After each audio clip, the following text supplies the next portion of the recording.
Il piccolo coro Natissa di Aquileia è nato nel 2007, attualmente composto da una ventina di coristi tra gli 8 e i 14 anni.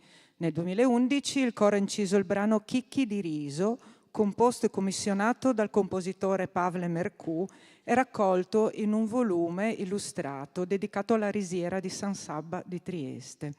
Ha anche inciso alcuni brani per l'ultima edizione del volume Chiantuti Spy Fruits, pubblicato nel 2014 dalla Società Filologica Friulana in collaborazione con l'USCI Friuli Venezia Giulia. Sempre nel 2014, al Festival dei Cori di Clauiano, il coro ha vinto il premio per la migliore interpretazione corale e si è classificato terzo al primo concorso nazionale corale Città di Riccione.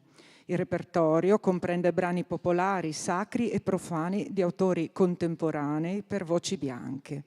E il coro è diretto sin dalla sua nascita da Patrizia Dri.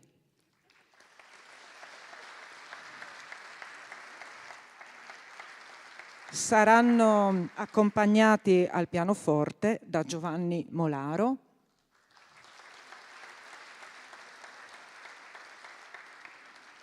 e ci faranno ascoltare Maria Mater Grazie di Basevi, Fides di Zuccante, Nel cielo di De Francesco e Il criceto di Giavina.